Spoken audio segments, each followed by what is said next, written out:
You're hearing from a lot of people grappling with what they're supposed to do at Christmas time around, seeing their family. And there's a few scenarios I'd like to ask you about. The first specific scenario is we're hearing from a lot of people who are in one household and they are hoping to isolate for 10 days with another household of 4 who will also isolate, whether those two households can join for the holiday. And the other common situation we're hearing about is grandparents who have been caring for their grandchild through the pandemic, whether they can spend Christmas with that grandchild and what in essence would be the extended family of, a household of 3, 4, or 5 in that situation. If you could speak to both those scenarios for me, please. I've been inundated with hundreds of what about my specific situation. And what I tell people is, look at the intent of this.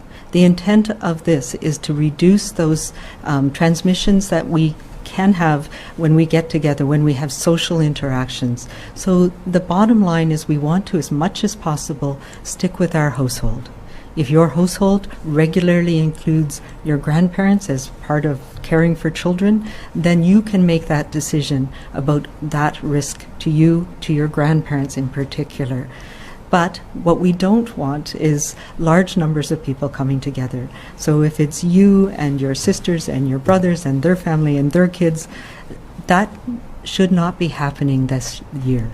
That is what is risky. That's when we bring our risk with us and we share it in those close contact situations within our homes, when we're eating, when we're being with people that we love. So we need to show our love for each other by staying small and staying with our close family unit only.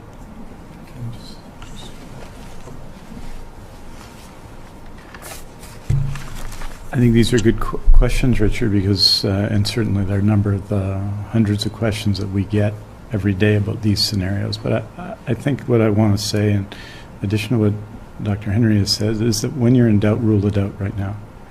And it reflects on the questions that we've heard so far and the results today, which show more than 700 new cases, show cases in all parts of the province. A significant number of people passed away in the Vancouver Coastal Health and Fraser Health Authority. That this is the time. It's going to be a different Christmas this year. And where there's an option for the protection of the ones you love and the protection of everybody else, this is not the time to gather. When in doubt, rule it out. And I think it's important consideration right now, because this is what we can all do. Every effort, I mean extraordinary efforts, have been made, both financial, but the efforts of healthcare workers and others in our society to help keep us safe. And BC has a lot to be proud of during this pandemic, but this is a crucial moment. And I guess my message to everyone is there are lots of scenarios, but if there's any doubt, err on the side of keeping the ones that you love safe.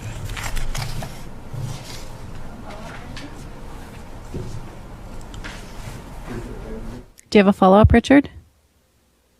Just 2 more scenarios for you. And I know that these are individualistic and you get a lot of emails about this. One that we hear a lot about is a single person. Many that have reached out to me, and I'm sure to you as well, or a widower, and they would like to go to visit their son or daughter and their family. Is that possible, and it doesn't make a difference if they live in the same city or not?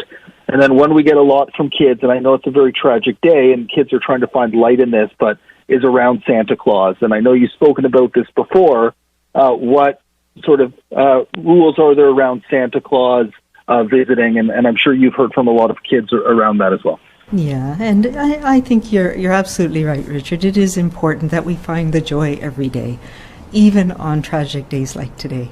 We have the spark of hope of vaccine that's going to protect our grandparents and our elders. So those are coming. And yes, it's very challenging to be on your own during this pandemic because it's very isolating, and we know that. So yes, people need to find what they need to do for themselves.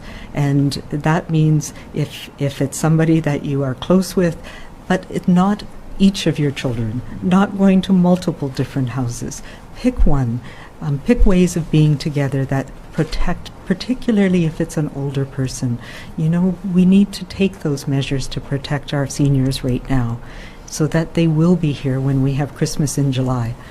In terms of Santa Claus, though, I have it on very good authority that, you know, he's first in line for vaccine and that he's immune to this virus, and we expect that will be the case by Christmas time, and that he is able to do what he usually does. But I will say a couple of things. He's going to be very, very careful, and he's going to be wearing masks when he's in houses, and he's going to be cleaning his hands a lot, and the reindeer are going to be very careful as well. So no leaving out the cookies and milk this year, and let's just be happy that he can make it around the world.